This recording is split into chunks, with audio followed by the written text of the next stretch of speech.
I'm now delighted to welcome our next two speakers who are going to be joining us now for the next half an hour. So please do have your questions ready for them as well.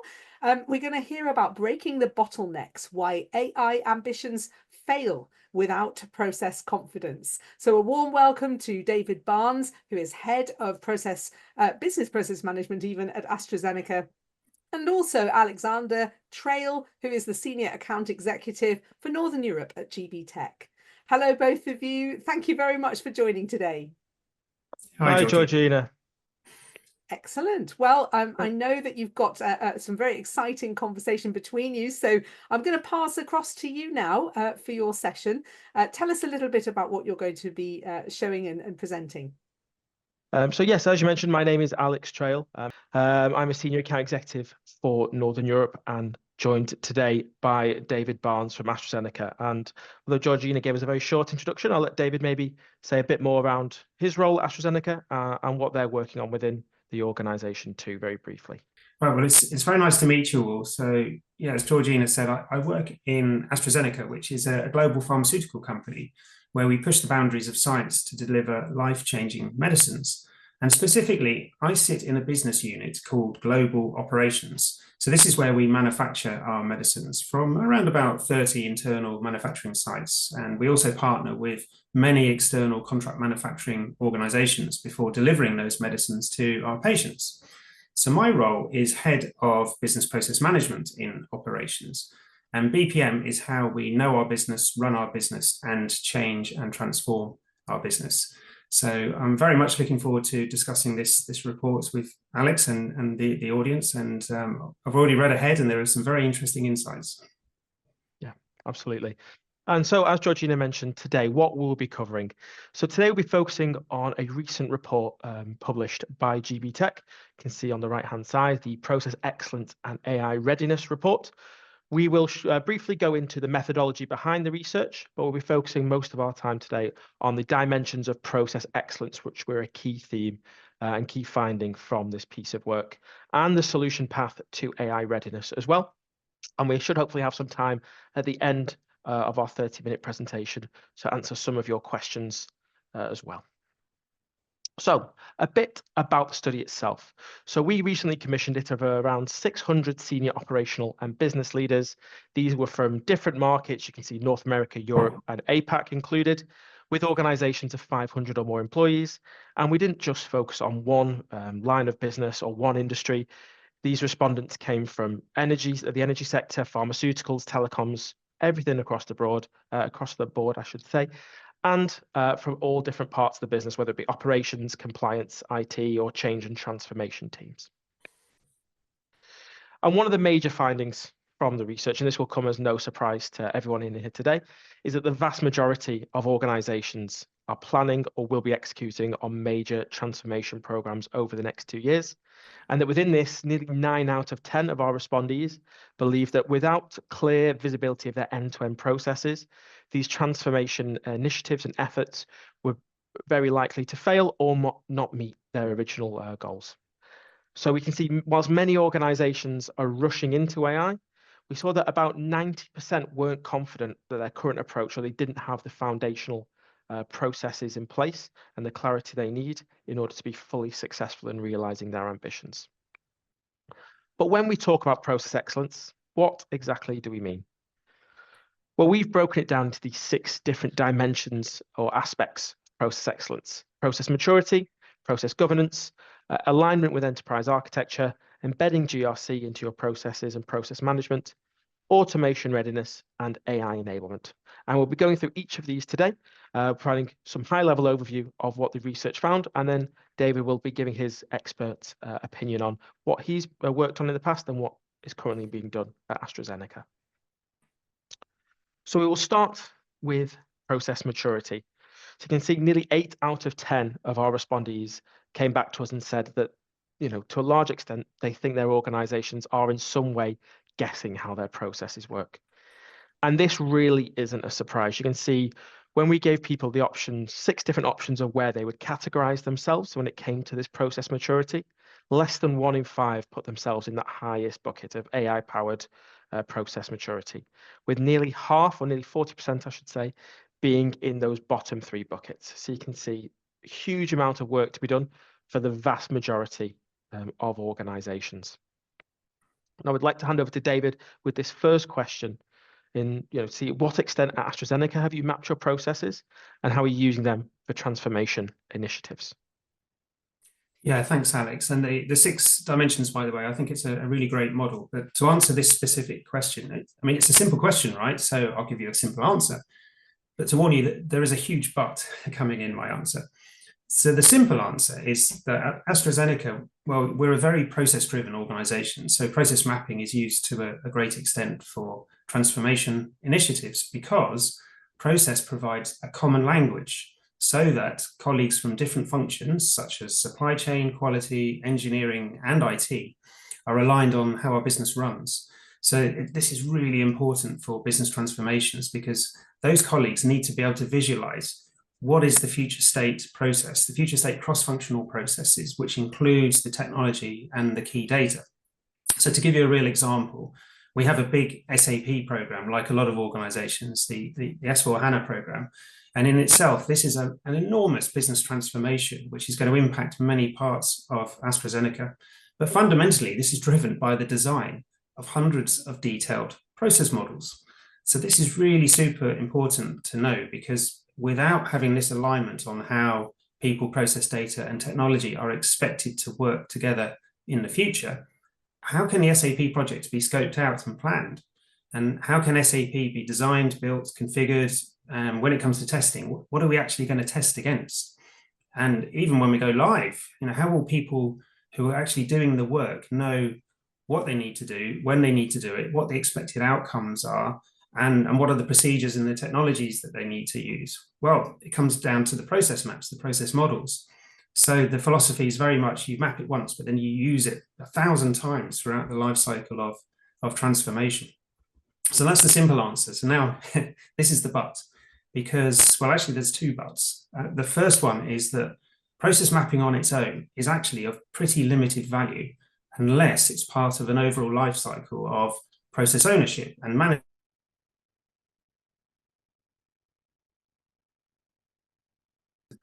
The process maps no longer reflect the reality of what's happening, and the value is lost. So then the second but is that to be valuable, process maps need to contain the critical knowledge about how the business really runs. So I'm talking about what are the people roles, what are the technologies, what's the data that's either being created or consumed, what are the risks, where are the customer touch points, where are the key decisions being made in the process. So a question for everyone listening in, right? So if I was to say to you, please can you give me a list in your business of the key decisions that are made, which have got a high impact or high risk, and where those decisions are being made manually today by people, how easy is it for you to do that? Because that's kind of how we operate, right? We come along with all this technology and say, hey, great, where should we put it? And often we're not directed properly. So we really need a digital representation of our key processes so we can understand exactly where the opportunities are around automation and artificial intelligence opportunities. So this is where a platform like GB Tech is fundamental because it helps us to model those different artifacts, which can then be used throughout the full IT lifecycle of digital transformation, which of course includes AI.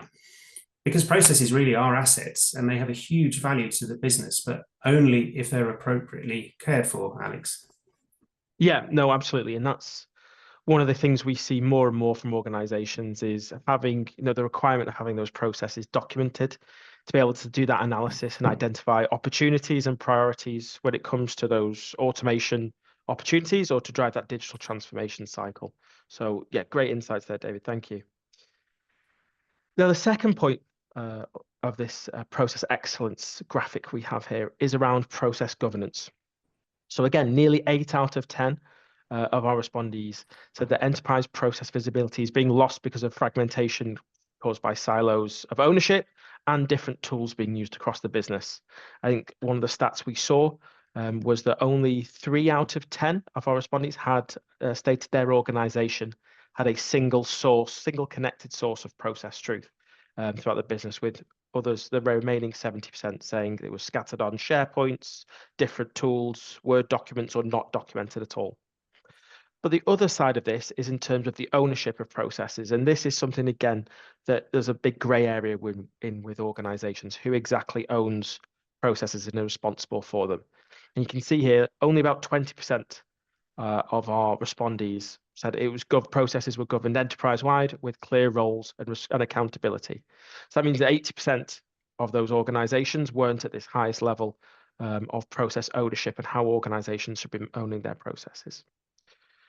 So David, again, to throw back to you, in your own experience at AstraZeneca, who takes ownership of processes? And have you got any recommendations for those listening today on what the best approach would be? Yeah, it's a great question, Alex. And I don't want to make out that we're absolutely perfect in AstraZeneca, because it is hard. But I know from my own experience in working in a lot of different companies and doing some recent benchmarking that actually AstraZeneca are reasonably good at this. So to answer the first question, if you'd have asked me 4 years ago, I'd have said that we're very siloed in AstraZeneca. Each business unit manages their own processes. But I think there's 3 significant things that have happened in AstraZeneca. The first one, I mentioned the SAP project. So I was asked to lead a project to select and implement a BPM platform in readiness for SAP. So I was very happy that our senior leadership bought into the ambition that we shouldn't just be doing this for the project, we should be doing it for the whole organization, the whole enterprise. So that was the first event. The second event, despite now having a single platform, some of my colleagues actually said that, we should segregate the platform into the different business units areas. So R&D, finance, operations, and commercial, and they can basically all do their own thing. I had a really allergic reaction to this because, I really promote end-to-end thinking. And of course, a lot of our processes cross those business unit boundaries. So now we have an architecture for a common business process framework, which includes a value chain where the processes from all 4 of those business units can be connected end to end. So the third event was then to establish a center of process excellence.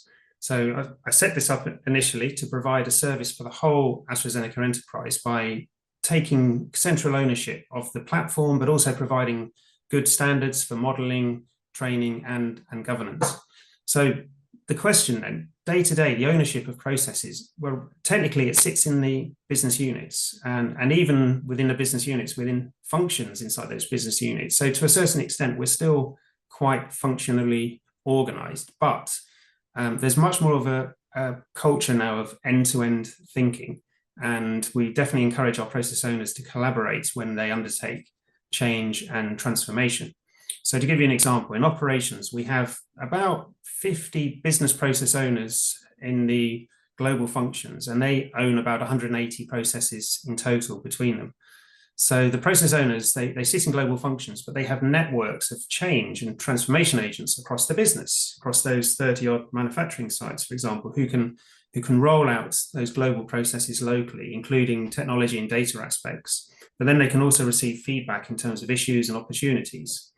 And a key point is that those process owners, they're not alone, right? They operate these networks, which have got change agents, subject experts, people from IT, people from specialist functions like quality and sustainability. So all 4 of those aspects of people, process, data, and technology are basically covered by the process ownership approach.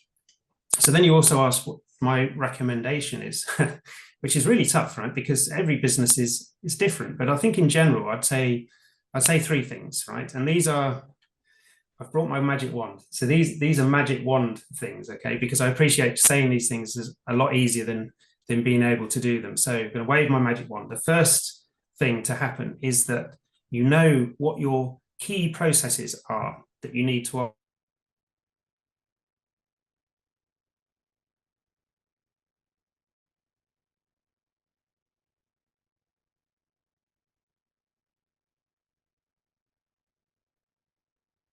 So this is really important because the senior leader can sponsor and guide the owner strategically to drive the appropriate level of investments in process transformation. So this is a key point because if you don't have to transform every process, right? This is the whole thing about BPM and process excellence, working on the right things at the right time. So focus on the processes that matter, and especially where there's a performance gap. So the second wave of the magic wand is having a single process management platform for your business, because this is then two things. It's a collaboration platform first and foremost, but it's also a digital database of knowledge about how the business actually works. So I can quote Gartner from a BPM guide that they produced a couple of years ago, where they said BPM tools are foundational to digital transformation, and they encourage visibility, collaboration, and orchestration across systems and teams. So then the final wave of the magic wand, the third thing is having a center of excellence. And this will make a difference because it improves the efficiency of process management, because it makes it easier for process owners to do their job. So depending on the size of the company, you can still have a center of excellence, which is basically one person or two people, or for large organizations like ours, we have nearly 100,000 colleagues, then we obviously need a bigger team. Yeah, absolutely. And I saw some thumbs up while you were speaking there, David. So some people in the audience there are definitely agreeing with what you've been saying. But from our own experience, people are coming to use the big platform definitely to get that formalized approach to process ownership, and they can see the benefits from putting that in place, certainly. If I move us on to our next slide. So the third aspect we'll be discussing today of process excellence will be around the aligning of enterprise architecture with your processes. As you can see again, a very high number of our respondees believe that enterprise architecture without process alignment leads very much to just expensive guesswork. And this is very much the case, as you can see, with the breakdown of the figures here, with about 50% of our respondees not having a strong alignment between enterprise architecture and process management. And this means they are unable to fully identify redundancies, make smarter decisions when it comes to their tooling and their software within an organization. And this can very much hamper their efforts when it comes to transformation within their business unit or within the organization as a whole. So again, David, not to give you a moment's rest, what are the benefits of a strong alignment, in your opinion, between business processes and enterprise architecture? And how are you connecting these two things at AstraZeneca?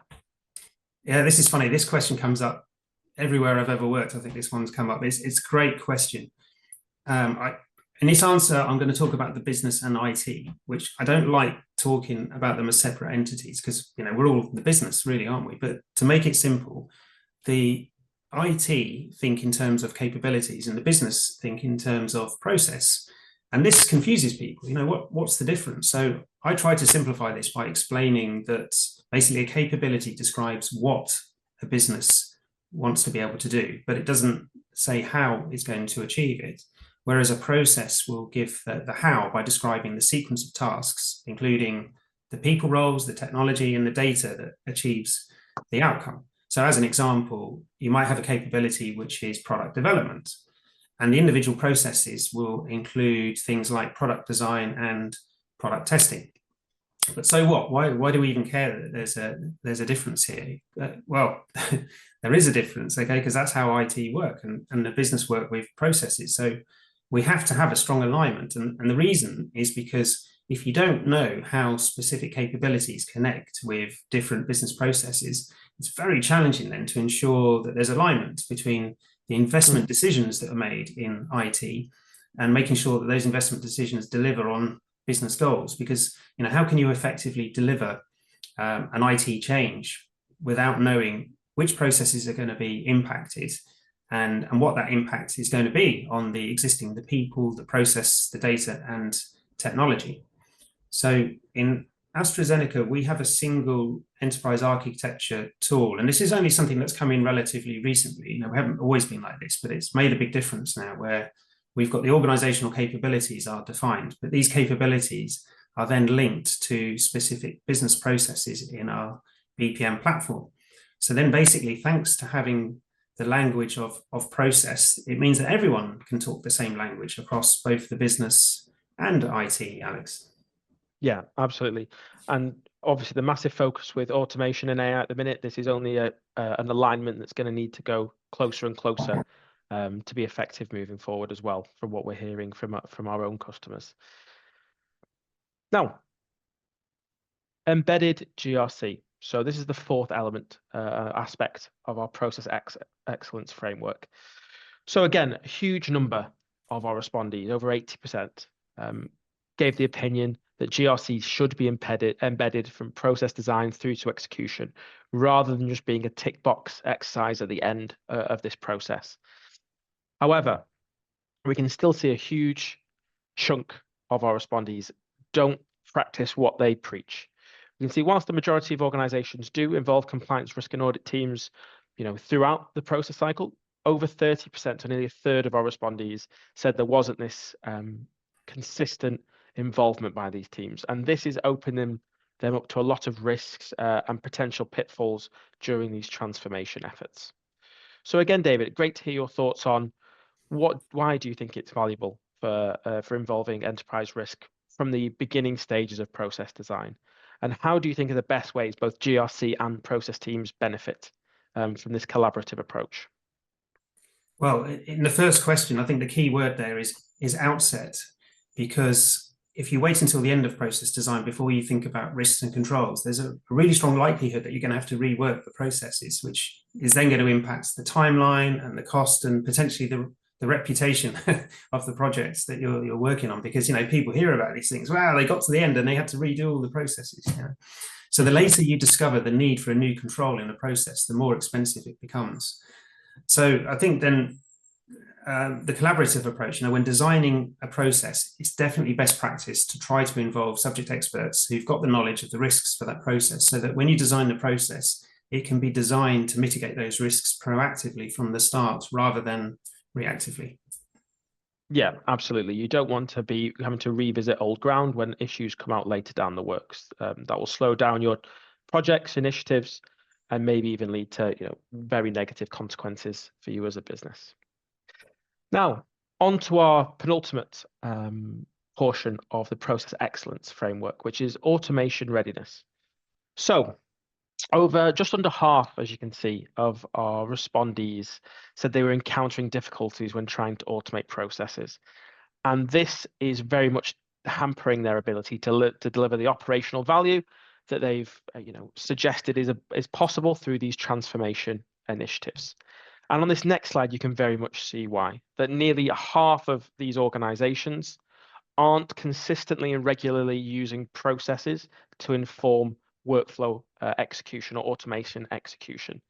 And you can see one of the quotes we had from one of our respondees, that without fully documented processes, the automation ROI is low.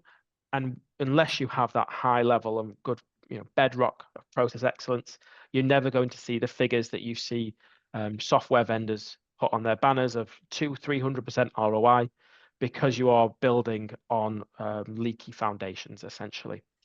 So David, again, coming back to you, how do you think organizations can better bridge the gap between process modeling and the real world execution of these processes?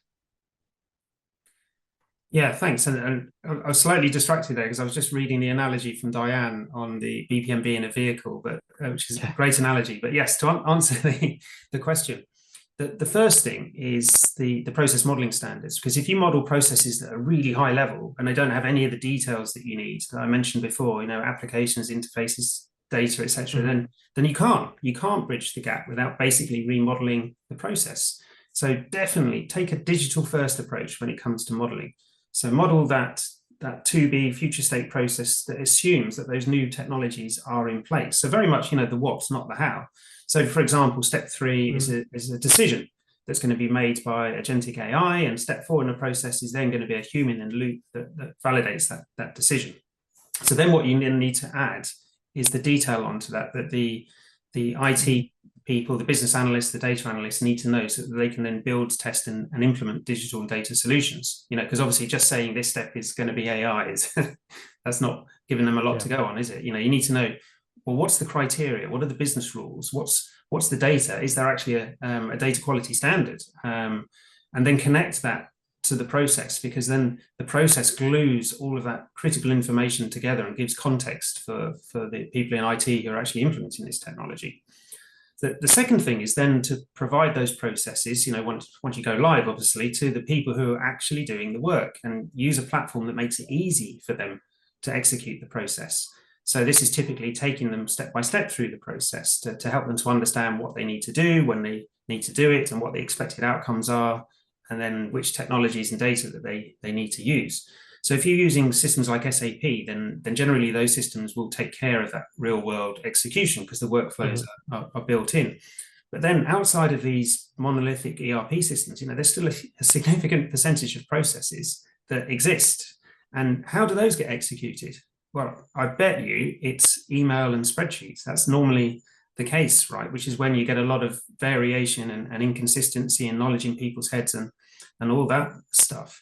So this is why then in that kind of situation, having a platform like GB Tech, which can directly orchestrate the execution of a process model that you've defined in GB Tech, and you don't have to redevelop it in another tool. This is a real advantage.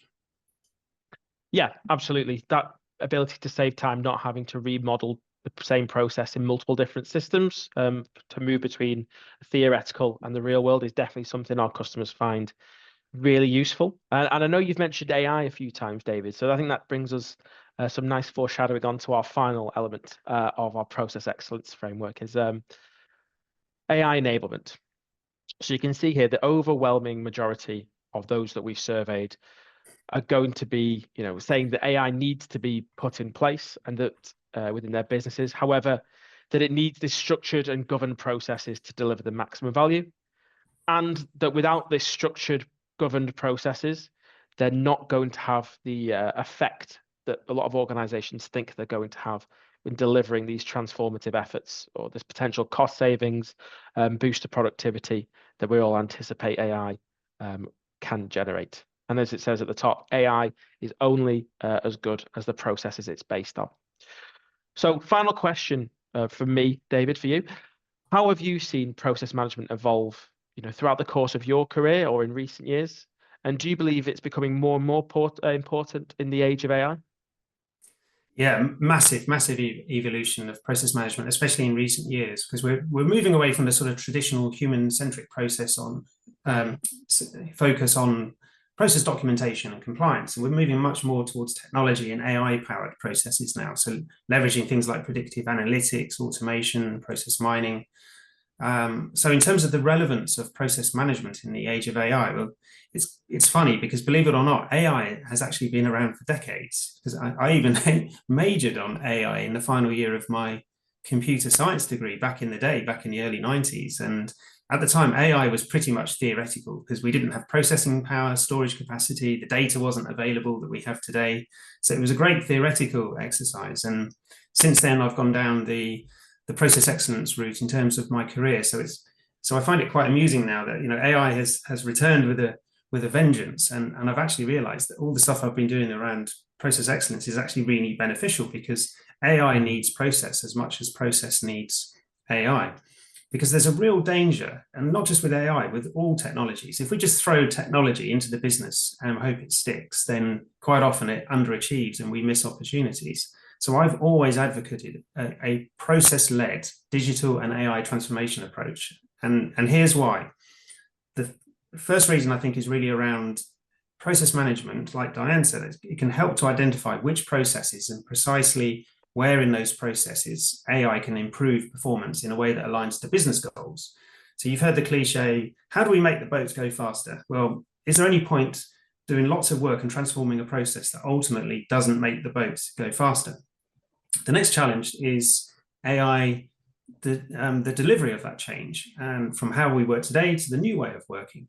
But if you're already operating a process management approach in your organization, then you don't need to do anything different. It's just another change. It just happens to be AI. Now, governance with AI, that is slightly different. And this is really key. And in AZ, we have an AI governance framework to minimize the risks of AI. And through process models, we can really make sure we design the process properly and we validate that it's going to meet the governance requirements before go live to mitigate the AI risks for the process. And then if we fast forward a few years, you know what's going to happen, right? We are going to have AI coming out of our ears across every single type of business. But this is then the problem, because we'll have so much, we won't actually know what we've got. We won't be able to see the wood for the trees. AI is out there, but where are we using it? And as importantly, are there still key decisions being made out there that aren't using AI? So this is why we need this database of critical knowledge about how our processes connect with technology. So this is, in my view, Alex, the best practice that organizations should try to establish. Fantastic. And I know we're coming up to time, but thank you very much for those, David, those insights. Super interesting to hear what you're doing at AstraZeneca and your thoughts on, process excellence and how it can be used to drive these transformation initiatives. So one final slide to summarize today is these key characteristics of what process excellent organizations look like. And this is having this shared taxonomy, ownership of processes at all levels, the ability to scale governance, whether it's be from one business unit enterprise wide, having this alignment between technology and process, and the fact that this continuous improvement is an ongoing cycle as well within their businesses.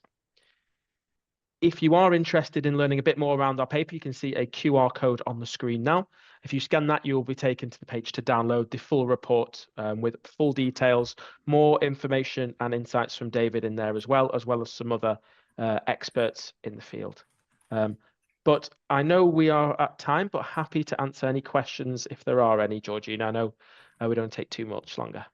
Thank you very much indeed, both of you, David and Alex. Unfortunately, we are out of time at this precise moment. So I would like to encourage everybody who would like to ask questions to please do reach out either via the QR code, which you've just seen, but also please reach out via LinkedIn, and you'll find both David and Alex's LinkedIn details on the lobby page. So please do continue the conversation further from here. But that was very, very insightful.